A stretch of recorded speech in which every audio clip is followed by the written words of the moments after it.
네, 마지막 섹션은요. 반도체 진화와 확대, 투자의 기회에 대해서 신한투자증권의 고영민 책임연구원이 분석해 드립니다. 박수로 맞아주세요.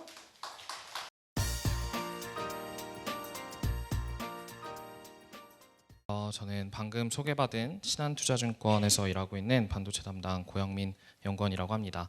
오늘 저는 이제 제가 드릴 말씀은 어찌 보면 앞서서 들으셨던 강연 내용들과 보다도 조금 더 그 나중, 조금 더 중기적, 장기적 관점에서의 말씀을 드리게 될 것 같습니다. 그래서 제가 오늘 잡은 여러분께 말씀드리려고 하는 그 키워드 두 가지는 바로 여기 적혀 있는 대로 새로움 그리고 결핍이라는 그 두 가지를 좀 선정해 봤고요. 각각 어떤 면에서 제가 그 두 가지의 말씀을 드리려고 할지를 오늘 45분간 한번 말씀드려 보도록 하겠습니다. 이 산업은 굉장히 5년, 10년 된 산업이 아니죠. 굉장히 오래된 산업이었고, 근데 이 산업이 발전을 그동안 어떻게 해왔을까라고 보면 아마 많은 분들이 우리가 이미 사용하고 있는 그 세트 관점에서 충분히 좀 익숙하신 부분일 겁니다.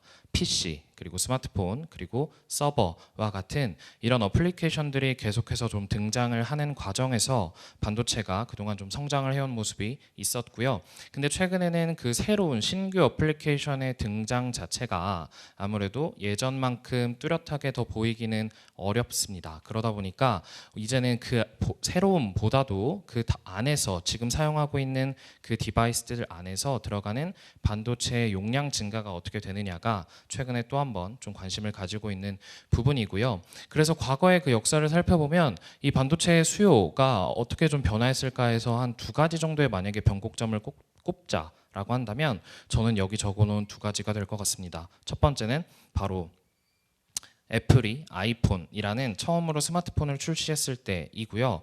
이 당시에 왜 수요의 변화가 있었냐? 이유는 완벽하게 새로운 수요를 기대했지만 사실은 완벽한 신규 수요는 아니었습니다. 메모리 입장에서는 PC 그리고 스마트폰이 개별적인 새로운 수요 시장을 만들 거다라고 당시에 기대가 됐지만 사실 지나고 나서 보면 그 당시에 오히려 신규 수요가 아니라 PC를 사용하는 부분이 조금 덜 사용하게 되고 그 부분이 일정 부분 스마트폰에 영향을 주는 약간 어떻게 보면 좀 이중 수요 성격의 영향이 좀 발생했다. 그러면서 사실 오히려 당시에는 그 비메모리가 주는 영향이 신규 영향이 좀 부각됐었다라는 거고요. 그게 이 그림을 보시면 아시겠지만 과거에 PC만 있던 시장에서는 사실 이 비메모리도 메모리처럼 설계와 생산이 한 번에 하는 산업이었습니다. 무슨 얘기냐면 메모리 반도체는 지금도 마찬가지입니다. 삼성전자, SK하이닉스, 마이크론과 같은 업체들은 자기네들이 설계하고 자기네들이 생산까지 직접 하는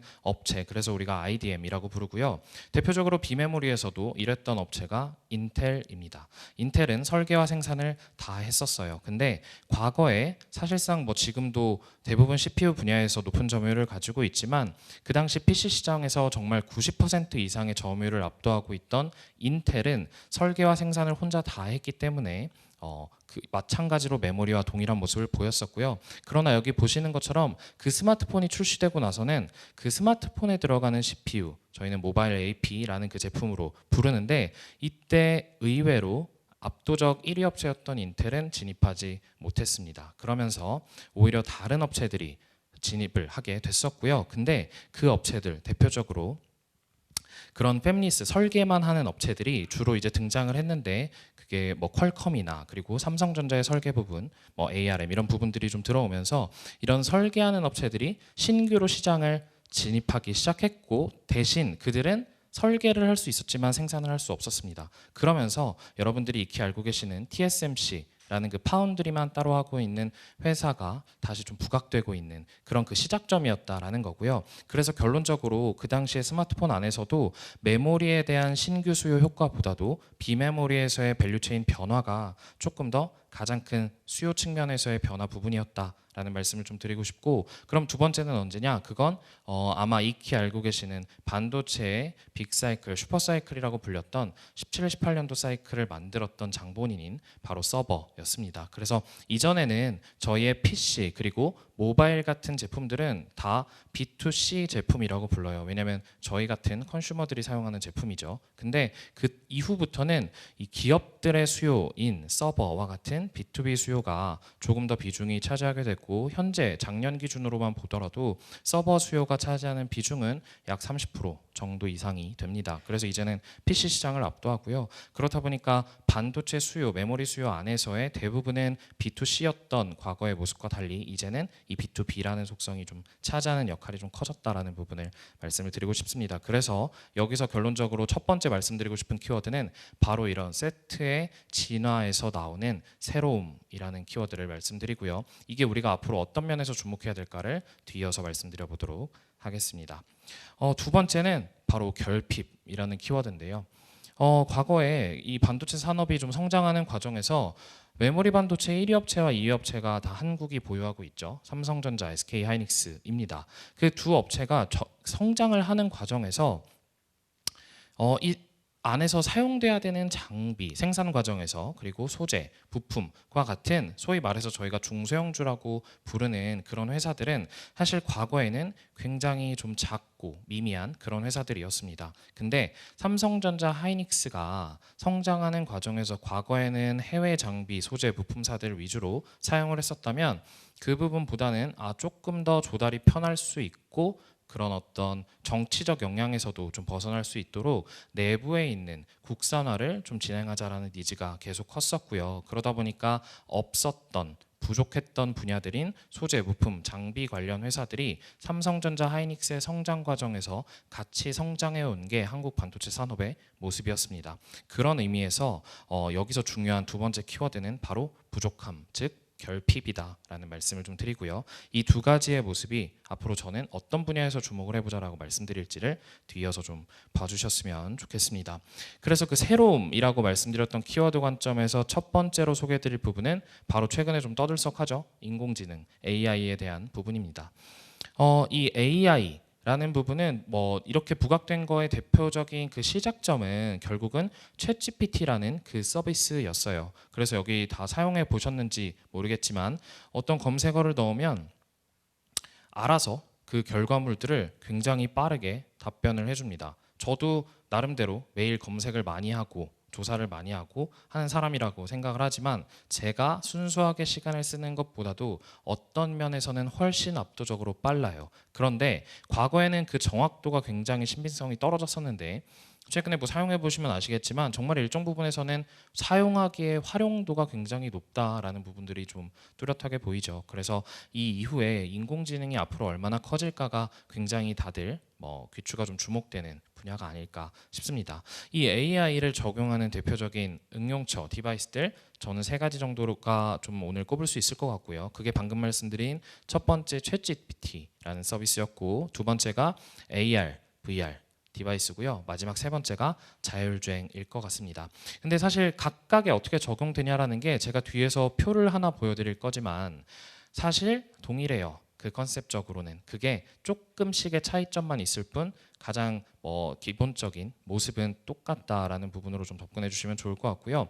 그래서 이 AI를 활용한다라는 거의 핵심은 적어놓았지만 학습 그리고 추론입니다.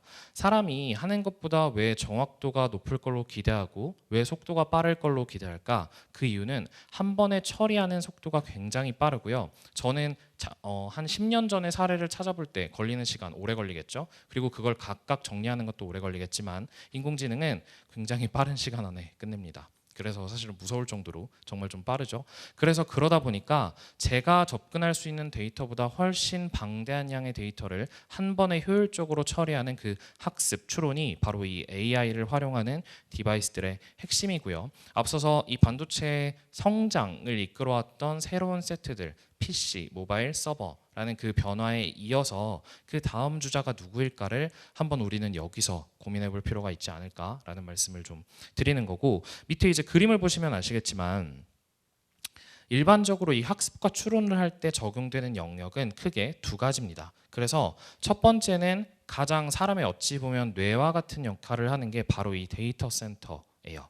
여기에서 수많은 그 데이터들을 다 수집을 한 뒤에 그걸 학습을 통해서 추론까지 연결이 되는 건데 두 가지입니다. 사실 그 여기에서 사용되는 것 말고 또 한 가지는 실제 이 디바이스들 우리가 사용하는 디바이스들이에요. 무슨 얘기냐면 자율주행 차량들이 직접 돌아다닙니다. 길을 다 돌아다니면서 A라는 구역 이 디스트릭트에서 있는 옆에서의 모습은 이런 모습들이 있어라는 그 수많은 사진과 데이터들을 수집을 하는 거고요. 근데 그 과정에서도 사람은 이거는 무슨 사물이라고 인식하지만 데이터들은 다릅니다. 어떠한 사물에 대해서는 1번이라고 표기를 내릴 거고요. 어떠한 사물에 대해서는 11이라는 표기를 내릴 수도 있고요. 즉 그런 수많은 실제 사물들에 대한 데이터를 진짜 이 디지털 데이터로 변환하는 과정, 그리고 거기에서 결론적으로 얘가 카테고리 분류를 나누는 이러한 과정들이 이 서버에서만 일어나는 게 아니라 실제 우리가 사용하는 디바이스들에서도 일어난다.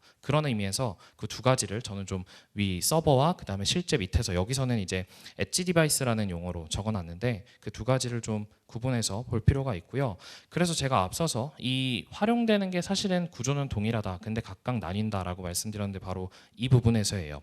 이 AI가 사용이 됐을 때 결국 반도체 수요에 미치는 영향은 챗GPT 그리고 AR, VR, 자율주행 다 동일합니다. 자, 첫 번째, 학습을 많이 한다라고 했죠. 그래서 그 학습을 서버라는 사람의 그 머리와 같은 곳에서 이제 좀 진행을 하는데, 그게 늘어나면 늘어날수록 얘를 짧은 시간에 한 번에 처리할 수 있는, 저는 이제 병렬 처리라고 말씀을 드릴 텐데, 그걸 할 수 있기 위해서 적합한 반도체가 필요합니다. 그걸 저는 여기에 AI 반도체라고 좀 적어놨고요. 이 AI 반도체가 그래서 이런 연산이 앞으로 많이 필요하면 필요할수록 증가한다라는 게 그 첫 번째 방향성입니다. 두 번째는 이 AI 반도체가 증가하는데 그 과정에서 이 AI 반도체는 비메모리예요. 근데 얘가 많아지면 많아질수록 정리하고 그 다음에 학습하고 추론하는 그 데이터들을 처리할 공간 역시도 많이 필요하고요. 그 부분은 비메모리가 아니라 메모리입니다. 그래서 비메모리도 많이 필요하지만 메모리도 많이 필요하다라는 게 좀 보셨으면 좋겠던 그 포인트고요. 마지막 세 번째는 이런 식으로 서버에서의 하는 역할, 그 다음에 밑에 단에서 하는 역할들이 증가하는데 우리가 보통 이제 그 데이터 트래픽이라고 표현을 합니다. 이 서버에서 다뤄야 될 양들이 많아지면, 데이터의 처리량이 많아지면 많아질수록 이걸 뒷받침해 줄 수 있는 서버의 절대적인 개수 자체가 계속해서 증가해야 돼요. 그래서 마지막 세 번째는 그 서버 자체가 늘어나야 된다라는 그 세 번째 포인트고요. 그래서 정리를 하면 첫 번째, 비메모리, AI를 하기 위해서 필요한 전용 비메모리 반도체가 늘어난다. 그리고 두 번째는 그 전용 비메모리 반도체가 늘어나는 과정에서 얘를 도와줄 수 있는 메모리 반도체가 증가한다. 그리고 세 번째는 이 전체적인 절대적인 서버의 개수가 많아지면서 이 데이터를 처리할 수 있는 뒷받침이 필요하다. 이 세 가지 측면이 바로 이 AI 응용처들이 늘어날 때 반도체가 받는 영향이다 라고 좀 말씀드릴 수가 있을 것 같고요. 그럼 좀 세부적으로 하나씩 말씀드려 보면, 먼저 챗GPT 보시면 사실 얘는 우리가 뭐 예를 들어 저라는 사람에 대해서 만약에 궁금하시면 거기에 고영민이라는 사람이 누구야 라고 검색했을 때 아마 그냥 인터넷 기록상에 남아있는 데이터를 기반으로 아마 답변을 줄 겁니다.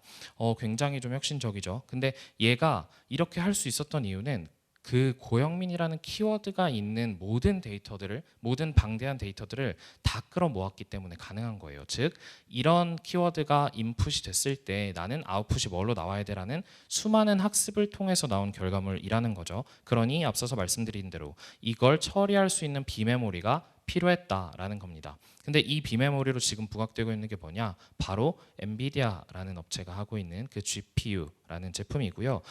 기존에 보통 이런 연산 처리를 담당하던 건 PC에서도 스마트폰에서도 그렇고 CPU 제품이었습니다. 근데 밑에 제가 표에다 적어놨지만 단적으로 이 코어 수라는 것만 보셔도 좀 받아들이시기가 편하실 것 같아요. 이 코어라는 게 CPU는 적고 GPU는 많습니다. 그렇다는 얘기는 무슨 얘기냐면 저는 방금 말씀드린 대로 수많은 데이터들이 있고 그거를 빠르게 처리를 해야 된다라고 말씀을 드렸는데 이 CPU는 그 코어 수가 적어요. 즉 그걸 해줄 수 있는 그 두뇌 역할을 하는 게 굉장히 좀 적다라는 거고요. 그렇게 보면 이 CPU는 하나에서 끝나고 그 다음 작업으로 순차적으로 넘어가지만 GPU는 이게 여러 개가 한 번에 시작하는 거예요. 그렇기 때문에 병렬 처리에 조금 더 적합했다라는 거고, 현재로서 이 비메모리로서 사용되고 있는 대안이 바로 GPU다. 그래서 오늘 제가 앞서서 정리 드렸던 비메모리 반도체가 늘어난다 해서 그 첫 번째 부분가 바로 이 GPU가 최근에 늘어나고 있다라는 부분으로 말씀을 드리는 거고요. 제가 두 번째로 말씀드렸죠. GPU가 늘어나면 비메모리 반도체가 늘어나면 거기에서 같이 이어져서 늘어나는 게 어떤 거냐? 그건 바로 메모리 반도체다. 그래서 이 GPU의 수많은 연산 데이터를 저장할 공간인 그 메모리에 대한 부분도 같이 증가하는 부분이 앞으로 좀 기대할 수 있는 부분이다. 더불어서 이 데이터 트래픽이 계속해서 늘어날 때 그렇다면 전체적인 서버도 증가해야 된다라고 말씀드린 게 바로 메모리에서 일어날 수 있는 영향이다라는 겁니다. 근데 사실 이 챗GPT로만 놓고 봤을 때 그러면 지금 우리가 이걸 많이 사용한다라고 해서 이 반도체의 효과가 좀 빠르게 나타날까라는 부분에 있어서는 오늘 제가 말씀드린 방향과는 조금 다를 수도 있습니다. 왜냐하면 여러분이 이 챗GPT라는 서비스에 들어갈 때 원래 가지고 있던 이 PC 그리고 가지고 계시던 그 스마트폰 제품을 통해서 들어가게 되면 사실 이건 신규 데이터 트래픽은 아니에요. 원래 PC의 트래픽이었고요. 원래 서버의 그 모바일의 트래픽이었습니다. 그래서 만약에 PC 모바일이 아닌 새로운 A라는 디바이스를 통해서 이 챗GPT를 쓰게 되면 그건 신규 트래픽이기 때문에 그때는 앞서 말씀드린 대로 새롭게 서버에 대한 증설을 굉장히 많이 해야 됩니다. 그러나 우리가 지금 사용하고 있는 건 둘 다 PC랑 모바일이기 때문에 그런 면에서는 이 데이터 센터 서버에 대한 증설 자극이 그렇게 강하지 않을 수 있다라는 부분을 좀 같이 좀 기억해 보시면 좋을 것 같고요. 두 번째는 AR 그리고 VR 제품입니다. AR 제품에 대표적으로 얘기가 나오는 게 뭐 애플과 구글이 개발할 걸로 예상이 되는 AR 글라스라는 게 있고요. 그리고 두 번째 VR 같은 경우는 오큘러스 같은 제품이 있죠. 사실 이 두 가지는 근데 조금 방향성은 다를 수 있어요. AR과 VR은 저는 그 두 가지 방향성을 좀 다르게 보는데 그 부분은 뒤에서 정리를 하면서 다시 말씀을 드리고요. 이쪽도 동일합니다. 나중에는 이 안경이 저는 지금 그냥 안경이지만 만약에 AR 글라스를 쓴다라고 하면 제가 안경을 쓰고 이렇게 돌아다니면서 여기에 있는 좌석이 빨간색이고 그리고 여기 지금 위에 조명이 있고 이런 것들이 이 센서를 통해서 알아서 데이터를 계속 수집할 겁니다. 그렇게 되면 서버가 아니더라도 이 안경에서도 계속해서 수집하고 그걸 학습하고 하는 그 데이터의 연산 과정이 계속 발생한다라는 거죠. 그러니 이 안경 안에 들어가는 비메모리에 대한 부분도 마찬가지로 증가해야 되고 앞서 말씀드린 것처럼 그 비메모리가 증가하는 과정에서 메모리도 함께 증가할 수 있습니다. 더불어서 이 안경에서 학습한 수집한 그 데이터들을 위로 올려보냅니다. 중앙 서버로 올려보내면 그 서버에서도 이 학습된 걸 또 한 번 추론을 하고요. 그걸 통해서 지금 내 주변의 환경은 어떤 상황이야 라는 그 최종적인 결론 데이터를 만들어내는 거죠. 그게 다시 제 안경으로 오고 저는 이 주변은 지금 온도가 몇 도고 습도가 몇 도고 여기 어떤 환경이야 라는 게 이 안경에서 지금은 표시가 되지 않지만 나중에 표시가 될 수 있는 거고요. 그래서 이런 디바이스들이 사용량이 늘어나면 늘어날수록 마찬가지로 그런 반도체의 증가가 동일하게 있다 라는 부분을 기억해 주시면 좋을 것 같고요. 마지막으로 자율주행입니다. 이것도 똑같아요. 차량들이 돌아다니고 하는 부분 앞서서 제가 안경으로 AR 글라스에 대한 부분으로 같이 소개를 드렸지만 그 자동차가 돌아다니면서 나오는 효과도 똑같아요. 주변의 환경에 대해서 수많은 센서들이 수집을 하고요. 그 수집된 데이터들 처리하는 과정이 필요합니다. 그러니 그 전용 반도체가 다시 늘어날 수밖에 없다. 라는 부분을 말씀을 드린 거고요. 그래서 첫 번째 결론은 사실 이 AI에 대한 응용처가 앞으로 늘어난다라는 건 분명히 수요 측면에서 신규 수요다라고 얘기할 수 있어요. 그래서 그 우리가 찾아야 하는 새로운 관점에 적합한 분야다라는 말씀을 좀 드릴 텐데 다만 비메모리와 메모리는 조금 구분해서 볼 필요가 있다라는 말씀을 좀 드리고 싶은 거고요. 그 이유는 비메모리는 완벽하게 새로운 게 맞아요. 왜냐하면 원래 이 안경의 비메모리 반도체 쓰이고 있지 않았었죠. 그렇기 때문에 이런 것들이 늘어나면 신규 새로운 수요가 맞습니다. 근데 메모리는 어떨까?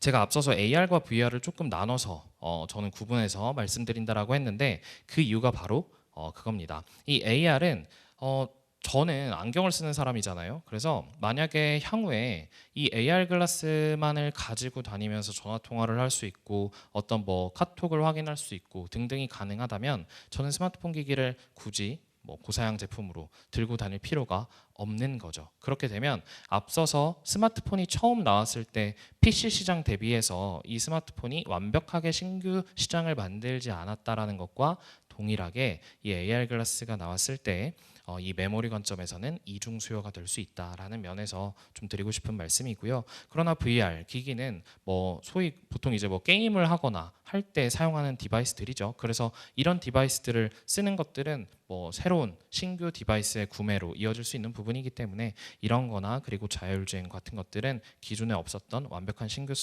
서비스는 맞을 수 있다라는 말씀을 드리고 이렇게 됐을 때 단기적으로 앞서서 제가 챗GPT를 통해서 말씀드렸지만 우리가 기대하는 그러면 이제 앞으로 서버 업체들이 이거에 대한 투자를 엄청나게 많이 해야 될까라는 관점에서는 저는 올해 단기적으로 봤을 때는 그 서버에 대한 증설 자극은 그렇게 강하지 않을 수도 있다라는 말씀을 드립니다. 그 이유가 앞서서 챗GPT가 PC, 모바일로 사용을 할 때는 이게 새로운 트래픽이 아니라 원래 쓰던 트래픽이니까 라는 관점에 말씀드렸던 부분 때문이고요. 그러나 이런 부분에 대한 AI의 그 연산을 해야 되는 부분 측면에서 그 비메모리 전용 비메모리 반도체가 늘어나고 거기에 따른 메모리 반도체가 늘어나는 효과 정도는 분명히 좀 보여질 거예요. 저는 그게 올해 하반기부터 좀 가시적으로 보일 거다라고 좀 의견을 가지고 말씀을 드리고 있고요. 그래서 전체적 서버 증설 자극은 과거 17년도 18년도에 일어났었던 그런 급격한 기울기까지는 보기 어렵다 하더라도 그 전용 반도체들에 대한 수요는 분명히 증가하는 모습이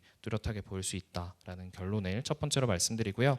두 번째는 그 앞서서 말씀드린 대로 이 비메모리는 다르다라는 건데 현재는 엔비디아가 만들고 있는 GPU가 이쪽 전용 반도체로서 거의 사실상 유일하게 사용이 되고 있는 제품입니다. 근데 사실 이 GPU는 애초에 만들어진 목적이 이 인공지능에 사용되기 위한 전용 반도체는 아니었어요. 그렇기 때문에 현재로서 있는 대안 중에는 가장 적합한 제품이 맞지만 엄밀히 따지고 보면 굉장히 좀 효율성이 떨어질 수 있는 제품은 또 맞습니다. 그렇기 때문에 우리는 이 GPU가 아니라 새로운 신규 제품에 대해서도 좀 주목해 볼 필요가 있고요. 그게 현재 국내외 많은 업체들이 준비하고 있는 AI 전용 반도체인 NPU라는 제품이 바로 그 대표적인 제품이 될 것 같습니다. 근데 한 가지 사실 저도 이거는 앞으로 계속 지켜봐야 돼요. 앞으로 모르고 한 부분 중에 하나는 과연 이 엔비디아가 현재 하고 있는 GPU 시장이 앞으로 영속적으로 이 AI 전용 반도체로서 계속 쓰일까? 아니면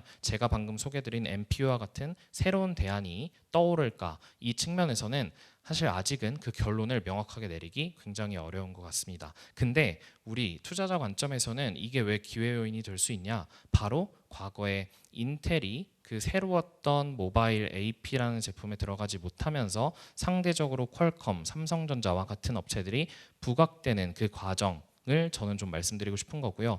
만약에 지금으로서는 이 GPU의 어떤 철옹성 같은 입지가 깨지지 않을 것 같지만 향후에 그게 바뀌게 된다라고 한다면 그때는 지금 계속 좋을 것 같던 엔비디아도 그 좋음의 강도 자체가 조금은 달라질 수 있는 거예요. 그래서 이건 결론을 내려놓고 보기보다는 앞으로 어떻게 달라질까를 계속 좀 주목해 볼 필요가 있지 않을까. 그 새로운 밸류 체인이 형성될 때가 항상 우리의 투자 관점에서는 기회 요인이었다라는 말씀을 좀 드리고 싶습니다. 그래서 여기 표에다 정리를 해놨지만 지금 뭐 익히 많이 아실 만한 기업들은 계속 이 NPU라는 제품에 대해서 개발을 하고 있기 때문에 이 부분에 대해서 가능성에 대해서 주목해 볼 필요가 있다라는 말씀을 좀 드립니다. 그리고 두 번째, 이 새로운 관점에서 오늘 또 한번 소개드릴 부분은 바로 이 전력 반도체라는 부분인데요. 이 전력 반도체는 일단 어떤 역할을 할까라는 부분부터 말씀을 드리면 저희가 사용하는 모든 전기가 필요한 그런 디바이스들은 이 전기가 왔다 갔다 그 디바이스 안에서 하는 과정에서 두 가지의 과정이 필요합니다. 그 전류를 적합하게 바꿔주는 역할이 첫 번째고요. 그리고 두 번째는 그걸 각각의 영역들로 뿌려줘야 돼요. 분배시켜줘야 된다라는 건데 이게 얼마나 효율적으로 되냐에 따라서 저희가 사용하는 이 모바일 스마트폰을 얼마나 오래 쓸 수 있을지 이런 그 전력의 효율성이 달라질 수 있고요. 이걸 하는 역할의 그 반도체가 바로 이 전력 반도체다. 라는 겁니다. 이 전력 반도체, 반도체 구분을 메모리, 비메모리로 나눴을 때 이 전력 반도체는 비메모리 반도체에 해당되는 반도체고요. 그래서 얘는 현재 주로 사용됐던 곳은 다 가전, 그리고 전장, 그리고 뭐 산업용, 뭐 서버 이런 쪽, 이런 전기가 필요한 모든 디바이스들 안에서 그동안 사용이 됐었던 거죠.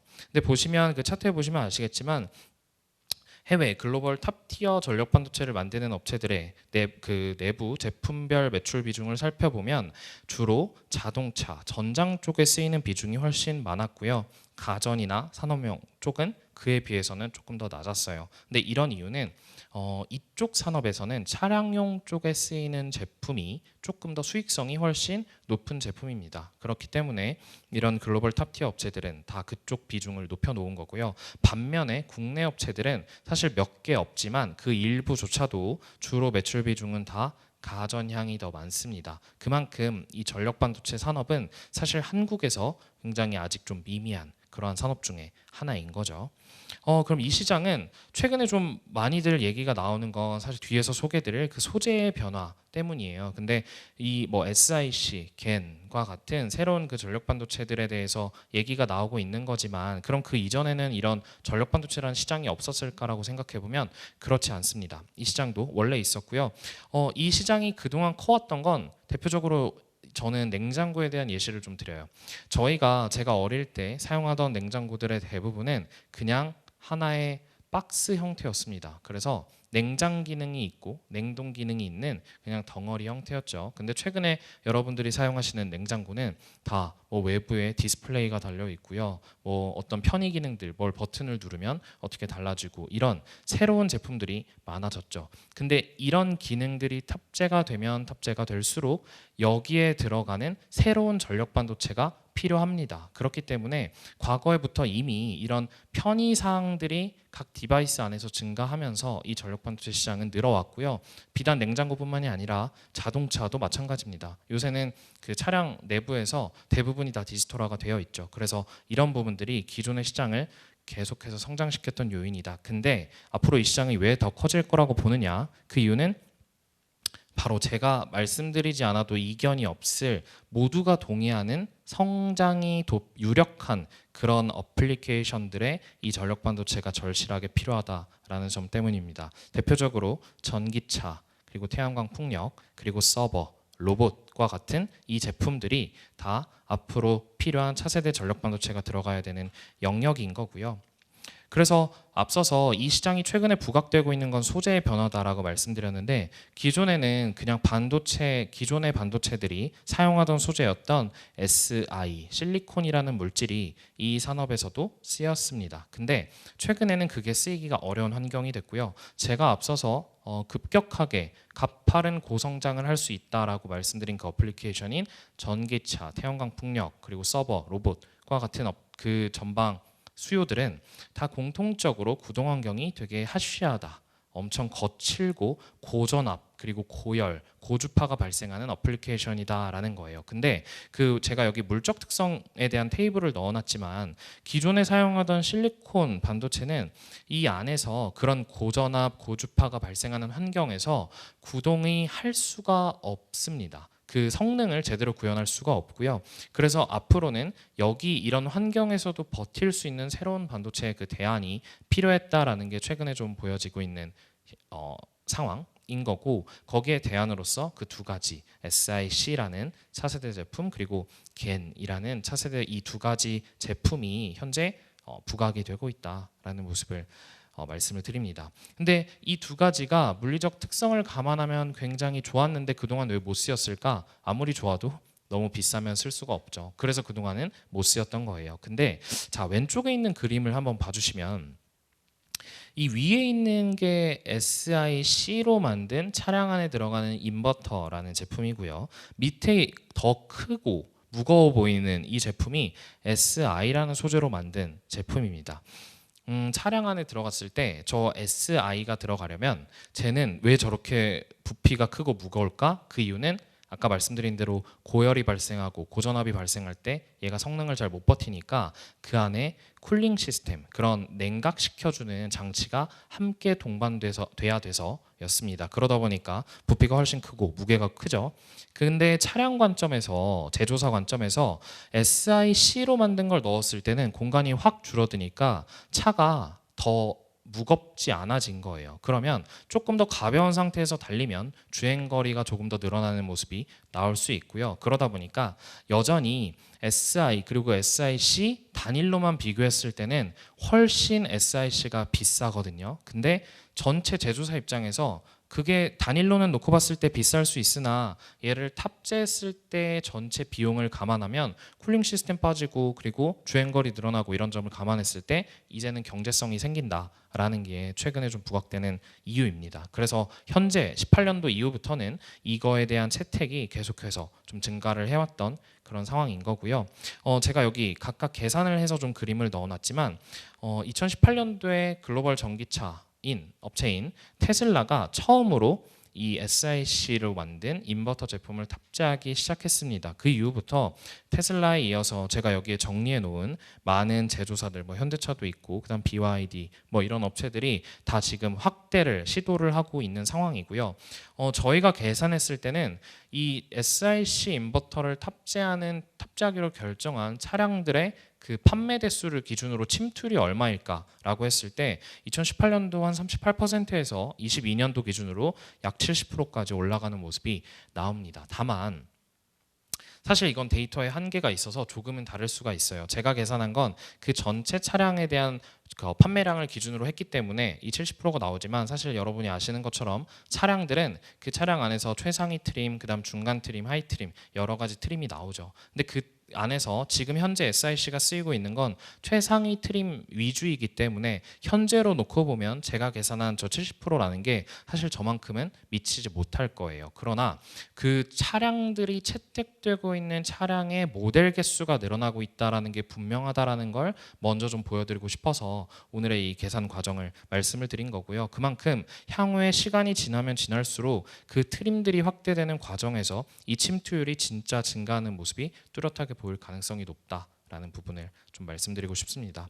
그래서 사실 이 시장이 워낙 초기 시장이라서 아직 앞으로 얼마나 클까 이런 부분들에 대한 구체적인 뭐 시장 규모라던가 이런 좀 계산이 아직은 좀 미미한 상황이에요. 그래서 저희는 테슬라의 그 시작점에서 보여졌던 이 단가나 그 다음에 개수 이런 것들을 감안해서 한번 시나리오별 추정을 좀 해본 거고요. 그렇게 봤을 때 21년도 기준으로 약 2조 원 정도 시장이 좀 형성돼 있는 걸로 판단이 되는데 그게 2025년이 되면 가장 일반적인 베이스 시나리오 기준으로만 놓고 보면 약 19조 원으로 성장을 할 걸로 예상이 됩니다.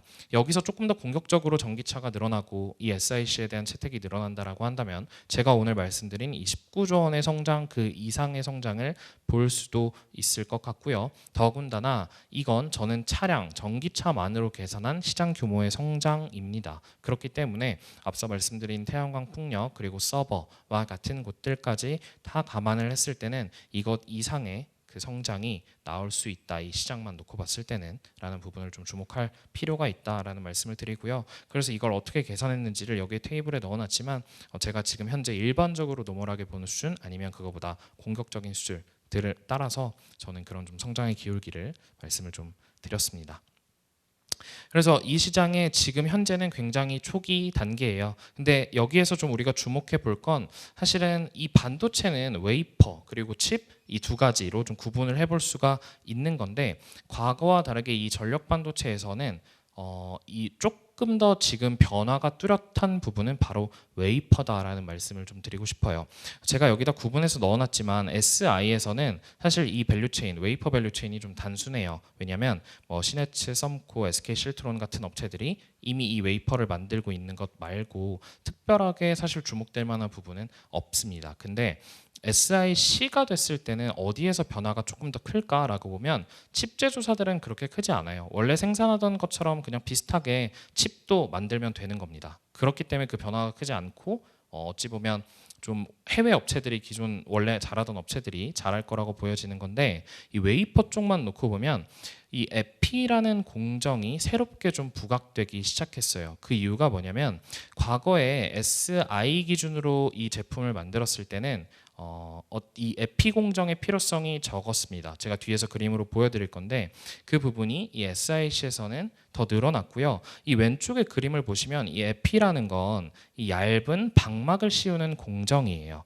근데 과거에는 이게 왜 필요 없었냐면 SI라는 웨이퍼 자체는 그냥 부도체 물질인데 얘를 반도체, 즉 전기가 통하기도 하고 안 통하기도 하는 그 반도체 성질로 바꿔주기 위해서 이온 주입이라는 공정을 통해서 우리는 웨이퍼에 불순물을 주입했어요. 근데 SiC 웨이퍼가 됐을 때 일어나는 현상은 얘는 이 단결적 물질이 아니기 때문에 조금 더 복잡해요. 그래서 Si 하나만 있을 때보다 Si랑 C랑 결합된 형태일 때는 외부에서 뭔가를 주입시켜주는 게 굉장히 어려워집니다. 그래서 그러면 얘는 여전히 부도체 물질이고 반도체의 성질을 갖지 않는 웨이퍼가 된 거예요. 그래서 여기에 침투를 시켜줄 수 없으면 그냥 차라리 외부의 물리적인 막을 씌워서 얘를 전기적 성질이 띌 수 있도록 바꿔주자라는 게 이 SiC에서는 더 필요해졌고요. 그래서 그 외부의 물리적인 막을 씌워주는 과정이 바로 에피 공정이 됩니다. 그래서 SI에서도 이 에피 공정이 진행된 게 아예 없진 않았지만 SiC에서는 조금 더 이 부분이 많이 필요해질 가능성이 농후하다라는 거고, 그런 면에서 이 부가가치가 제가 오른쪽 그림에 넣어놨지만 전체 SiC 전력 반도체 하나를 만들 때 얻을 수 있는 부가가치만 놓고 보면 약 40%가 이 에피 공정에서 발생할 수 있습니다. 그래서 우리는 향후에 웨이퍼만 만드는 업체 말고 이 에피 공정만 따로 처리해주는 업체들이 새롭게 태동될 가능성을 좀 주목해 보자 라는 거고요. 그게 현재 국내 비상장 업체들에게서도 뚜렷하게 좀 보여지는 양상이고, 해외에서도 이 부분에 대해서 주목을 하고 있다라는 관점에서 어쩌면 이 시장이 커지는 과정에서 제일 부각될 수 있는 분야가 이 에피 분야가 될 수 있다라는 말씀을 좀 드립니다. 앞서 말씀드린 것처럼 국내는 이 전력 반도체 굉장히 약한 산업이에요. 근데 저는 앞으로 그게 좀 달라질 수 있겠다라고 기대할 수 있는 그 첫 번째 이유가 바로 이 SK그룹 때문입니다. SK그룹은 이 전력 반도체에 대한 밸류체인을 내부적으로 완벽한 수직 계열화를 이루겠다라는 계획이 아닐까라고 생각이 돼요. 왜냐하면 그 시작점인 웨이퍼 업체가 이미 있고 이걸 완제품으로 만들기만 하면 그 마지막 이걸 필요로 하는 내부 계열사들이 충분히 많이 있습니다. 뭐 전기차 충전기를 하는 SK 시그넷이라는 업체, ESS 업체의 가전, 그리고 신재생 에너지까지. 그러다 보니까 이런 내부적인 캡티브 마켓을 통해서 이 밸류체인을 단단하게 형성시키겠다는 의지가 강력하다라고 생각을 하고요. 그 안에서 한국도 과거 SI에서와 다르게 SIC에서 이 산업, 국내 산업이 조금 더 커질 수 있는 기반이 마련될 수 있지 않을까라는 가능성을 좀 주목할 필요가 있을 것 같습니다. 저 이제 마지막으로 제가 앞서 서두에 두 가지 키워드를 말씀드렸죠. 하나는 새로움, 그리고 두 번째는 결핍이었습니다. 그 두 번째였던 결핍에서 찾을 수 있는 기회를 마지막으로 좀 말씀드리려고 하고요. 우리 한국 반도체 산업 안에서 지금 뚜렷한 결핍된 부분, 대표적으로 사실 비메모리를 좀 들 수가 있죠. 그래서 이 비메모리 그리고 파운드리에 대한 육성 방향은 지금 삼성전자나 하이닉스나 중기적으로 계속 고민이 될 수밖에 없는 부분입니다. 그렇게 봤을 때 앞서서 이 소부장들의 역할을 좀 생각을 해보면, 과거에는 메모리 반도체가 처음 커질 때 그 국내 소부장들은 정말 기술력이나 아니면 기초 체력, 뭐 자금 상황, 그다음 그런 어떤 전반적인 면모들이 굉장히 좀 낮은 그런 상황이었어요. 그러나 지금은 사실 메모리의 여러 번의 사이클을 거치면서 국내 소부장들도 굉장히 그 기술 발전 그리고 기초 체력을 끌어올리는 과정들을 이미 해왔습니다. 어떤 면에서는 삼성전자, 하이닉스가 하고 있는 비메모리 파운드리에서의 어떤 경쟁사들 대비의 수준 대비해서 이 소부장들은 해외 업체들과 비교했을 때 정말 일부의 분야에서는 조금 더 동등하고 어쩌면 조금 더 잘하고 있는 분야들이 하나씩 생겨나가고 있거든요. 그래서 저는 앞으로는 이 삼성전자 그리고 SK 하이닉스가 이 비메모리 파운드리 시장에 대해 강화를 해가는 앞으로 중기적 관점에서 오히려 과거와 다르게 이제는 이 소부장들도 동일한 시차로 시너지를 같이 만들어낼 가능성이 좀 있지 않을까 라는 부분을 좀 말씀드리고요. 그런 부분에서는 소재, 부품, 장비를 놓고 봤을 때 소재랑 부품은 상대적으로 그 국산화 그리고 해외 업체들로 나가고 있는 비메모리 관련 매출 익스포저 이런 부분들이 어느 정도 조금 자리를 잡았습니다. 그 차트에 보시면 아시겠지만 한 30% 이상의 모습들은 일정 부분 좀 보이고요. 근데 상대적으로 장비는 굉장히 이 부분이 좀 낮습니다. 그래서 이렇게만 놓고 보면 향후에 업사이드에 대한 어떤 여력은 장비 기업들에서 뭐가 하나 터진다면 그 포텐셜이 굉장히 좀 클 것 같다. 라는 부분은 좀 말씀드릴 수가 있을 것 같고, 그래서 이 지금 결핍의 분야 중에 하나인 이 비메모리 관련한 밸류 체인들이 앞으로 어떻게 커질지를 좀 주목해 볼 필요가 있다라는 말씀을 좀 한 가지 드리고요. 그리고 마지막으로는 EUV에 대한 부분입니다. 워낙 기사나 아니면 여러 가지 많이 보셨을 분야일 것 같아요. 그래서 이 메모리에서도 그렇고 비메모리에서도 그렇고 공정이 계속해서 미세화가 심해지면서 조금 더 새로운 어떤 그 포토 공정 안에서의 장비가 필요했고요. 그게 지금 대표적으로 이제 EUV 장비인 건데 앞으로 메모리에서도 비메모리만큼 똑같이 그 부분이 엄청나게 커질지는 사실은 좀 여러 가지 시나리오가 있어요. 한편 해외에서 얘기가 많이 나오고 국내 업체들도 준비하고 있다라고 하는 D램의 3D D램으로 가게 된다든지 이런 구조의 변화에 따라서 그 메모리 안에서의 EUV의 영향력은 상대적으로 예상하는 것보다 줄어들 가능성도 있긴 하지만 현재로서는 이 EUV라는 시장 규모가 앞으로 성장한다라는 거에 그 방향성이 명확하게 좀 보이고 있는 그런 상황이라고 생각됩니다. 근데 여기에서는 아시는 것처럼 장비만 놓고 보더라도 네덜란드에 있는 회사인 ASML이라는 회사 밖에 유일하게 만들지 못하고 있을 정도로 이 분야는 굉장히 그 어떤 과점 그리고 그 압도적인 어떤 차이, 격차가 좀 큰 분야 중에 하나죠. 그래서 사실 그 장비부터 기대한다라기보다는 이쪽 시장도 그 비메모리에서 보였던 것처럼 소재랑 부품 쪽에서 먼저 국산화율이 좀 진행이 되지 않을까를 기대하고 있고요. 그 부분이 실제로 최근에도 많이 좀 보여지고 있는 것 같습니다. 그래서 블랭크 마스크라던가 펠리클이라던가 이런 소재 부품들의 국산화 시도가 좀 활발하게 진행되고 있다라는 거고, 이런 부분들이 앞으로도 계속 가속화될 가능성이 높아서 이런 결핍 관점에서 우리가 주목해야 될 부분 중에 하나 EUV로 좀 말씀을 드렸습니다. 그래서 오늘 제가 드린 말씀에 총 정리를 한번 해보면 과거에 이 반도체 산업이 발전해오는 과정에서 우리가 볼 수 있었던 키워드 새로움 그리고 결핍 두 가지다라는 부분에서 그 새로움 측면에서는 AI 반도체 그리고 전력 반도체가 앞으로 어떻게 커지고 그 안에서 국내 업체들이 성장하는 그 가능성에 대해서 지켜볼 필요가 있다라는 말씀드렸고요. 그리고 두 번째 키워드였던 결핍 관점에서 비메모리 그리고 EUV라는 그 두 가지 분야에서 이 국내 업체들 삼성전자 하이닉스를 비롯한 국내 소재 부품 장비사들이 어떻게 커질 수 있을지 그 가능성을 계속 봐야 된다라는 말씀을 좀 드려봤습니다. 이상으로 제가 준비한 내용은 여기까지 말씀드리도록 하겠습니다. 감사합니다.